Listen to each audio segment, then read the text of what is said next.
Reese, and okay, I have went back and forth a million times over diving into content that is this dark.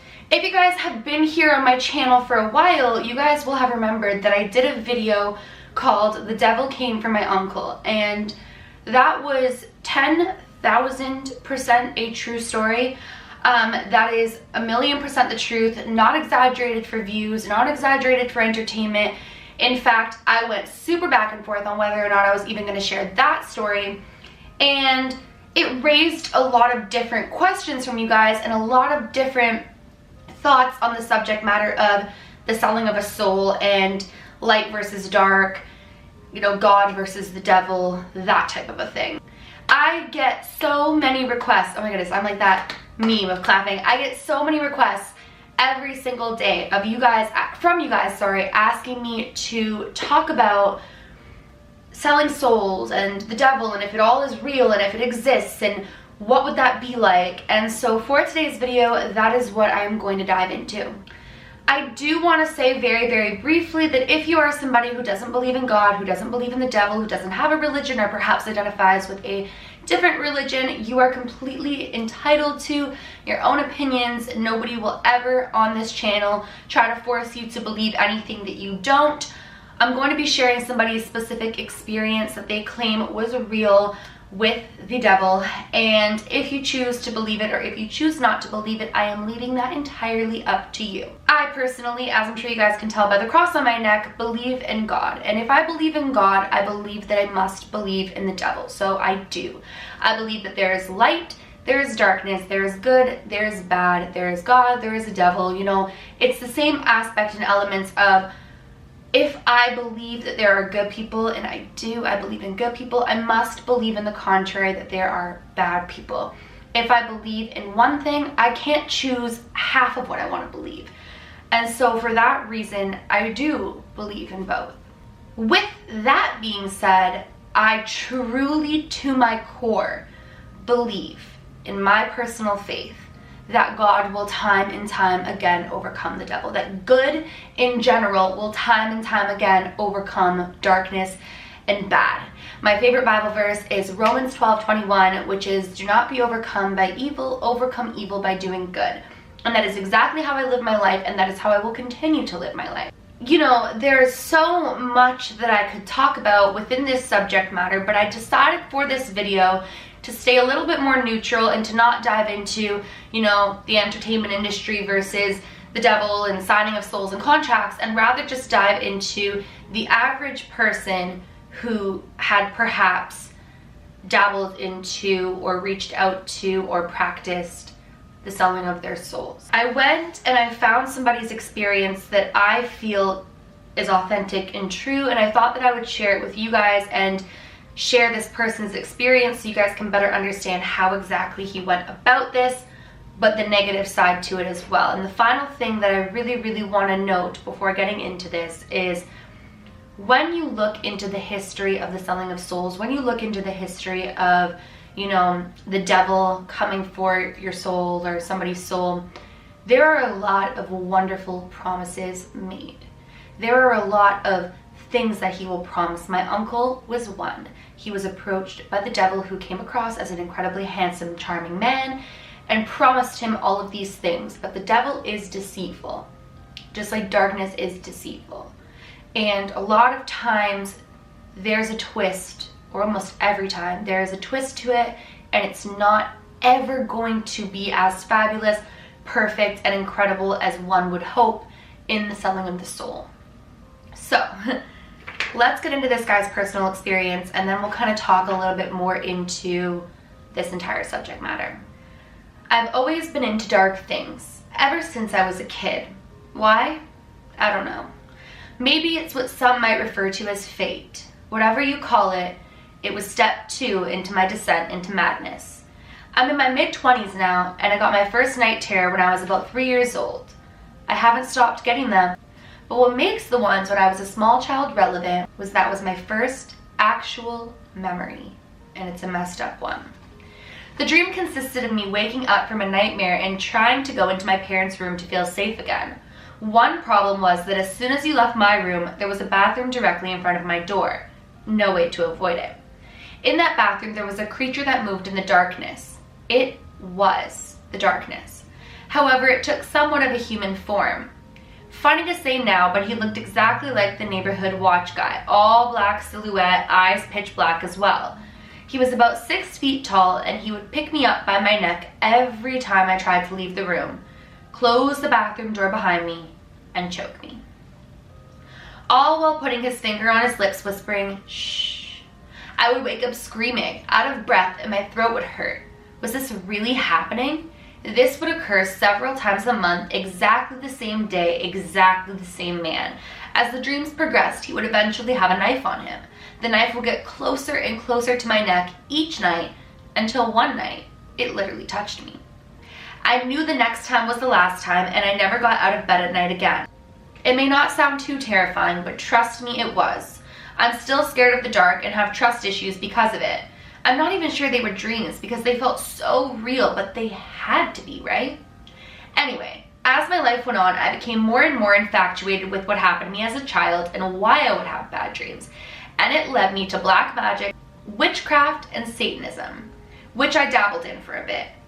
Anyone that knows Satanism knows it's actually pretty peaceful and not what the media portrays it to be, so I moved on rather quickly. I became depressed because I was poor, not attractive, not good at sports, wasn't a smart kid, you get it. Basically, I had nothing going for me. So, by measures I refuse to describe here for the pure fact that it should never be duplicated, I learned a ritual to summon the devil and sell my soul to him for the regular stuff: fame, women, money, success.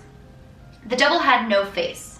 The devil had no body, no voice. He was nowhere, but he is everywhere. He is in the darkness, but he is also the darkness. If you turn off the lights and look into the dark, you could find him.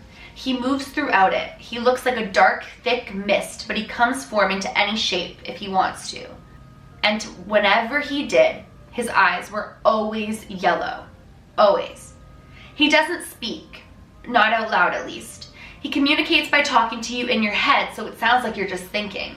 He speaks in a language that you've never heard, but you will always understand. This is why people who are talking to themselves sometimes aren't. Just because you can't see the image they're talking to does not mean it's not there. It's not meant for you. So you will not have the access to the entire conversation. The devil is very personal and keeps everything you say between you and him. Every relationship is different because he needs to be able to manipulate whoever he's talking to in a user-specific way. Another cool thing about his form of communication is you have access to other souls. If they are dead, the dead have great stories to tell, but they get very upset if you repeat them out loud, so I won't do it now out of respect. But this is yet another reason why you see these crazy people claiming that they've spoken with long-lost past killers and family members and such.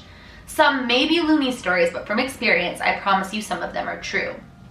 When he takes your soul, it's not a simple contract like in the movies. He talks to you for days, weeks, sometimes even months, teaches you about the world, explains why you shouldn't trust people and what it takes to be successful, and eventually brainwashes you into believing that evil is good and good is evil. After turning you into a minion, he has you do tasks for him that must be completed the day after he assigns them, or else you'll have to gain his trust all over again. They'll be irrelevant and random. For instance, he used to tell me to chant certain phrases, get in trouble at school, self-humiliate. This is so he knows you value his word over your pride. Once he does this and you pass your trials, he will offer you whatever it is you want in life. And after this months-long vetting process, he will know what it is. However, the catch is that you must keep in touch with him and do one more task, which he will not tell you until it's time to be done. This task will be horrid and has ended with the deaths of various people, including some of their own. If you commit to him and don't agree to these principles, there will be unknown consequences. I know this because I committed and bailed on the devil. I couldn't take it anymore. The images throughout my mind every day were too much to handle, even if my soul was already taken. Of course, my success and wealth was vetoed, and his promises never came true, but I also began to be punished. My night terrors have returned. Things move in the dark. Eyes watch me at night, and my luck is non-existent. I'm getting in car crashes that aren't my fault, losing every bet. I even recently was diagnosed with insomnia, which is why I'm posting this at 5:30 a.m. I'm once again depressed. My life has gone downhill. I can't keep a girlfriend. I probably never will. My soul is gone, can never be returned, as well as my sanity. I'm hearing dozens of voices a day now. Can't sleep with the lights off because I'm afraid something will happen to me. My electricity bill is through the roof and I see things that don't exist, so I just stay inside and have lost all but one of my friends, who I talk to once a month, if that. The devil doesn't even trust me anymore, so I sold my soul for no reason at this point. But that's not even the worst of it. He sent a girl after me. A demon, a monster, the worst of the worst, but that's a different story for a different day. I know I've rambled a bit, but I've never told another person these things and it feels good to get it off my chest. She is watching me as we speak, but all my lights are on, so I feel as safe as I can be at the moment. Hopefully, I can talk about the girl one day, get it in writing before she eventually gets to me. Until then, I'm gonna try and get some sleep. It doesn't come easy nowadays. And that is the end of this individual's experience. Now, obviously, I don't know this person personally. I didn't speak to them personally. I know that it is a very, very real thing. The problem with the devil is that he was once the head angel. He was once, right up there in heaven.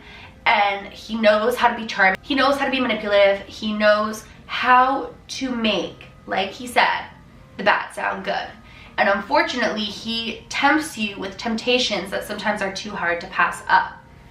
With that being said, it's so important, so important that people continue to spread light, love, and goodness in the world, because at the end of the day, a life led in light will never be perfect because there is darkness. There are bad things that are going to happen, but at the end of it will all make some sort of sense. And I don't want to get too deep into the reasoning that the devil goes into the specific industries and why he's in entertainment and all of this. Like, I don't want to get too much into it. I just wanted to kind of share with you guys an experience, but also remind you that there is so much good within each and every one of us. And when lots of people, when the world, as cheesy as it sounds, comes together in the name of goodness, in the name of light, love, kindness, and just a true feeling and essence of goodness, it will overcome evil. That story to me is incredibly terrifying because it sounds a lot like specific experiences I've read about when I've done research into different paranormal cases and true paranormal experiences that people have had. It didn't seem too far-fetched. It didn't seem Hollywood. It actually seemed the polar opposite. And so I thought that I would share this one with you guys because this one shows the reality of that he wants to go back on what he did, but he can't. Well, you guys, that is essentially the sum of the truth about selling your soul. Nothing great could ever come from selling your soul. There is no price that you could put on goodness, on your soul, on your life that would be worth it in the end. I can promise you that. And the best thing that we can do, even if we don't believe, even if you're somebody who doesn't believe in either, is to just live your life in the most loving, compassionate, and overall good in all things that are goodness way. Please, please, please let me know in the comments below what you guys thought of this, if you guys have heard any stories similar, and just be kind to one another in the comments, be kind to one another in the world, because there is darkness lingering and we need to hold on to any bit of light that we can get. Well, you guys, that is it for today's video. If you guys are new to my channel or you are just not yet subscribed but you do enjoy my videos, make sure to go ahead and click that subscribe button. I post a ton of videos, so I don't want you to miss when I do upload. And please give this video a big thumbs up if you did enjoy it. It makes my heart super, super happy when you guys do that, so please do that. Remember, my loves, do all things with kindness. And until next time, I love you.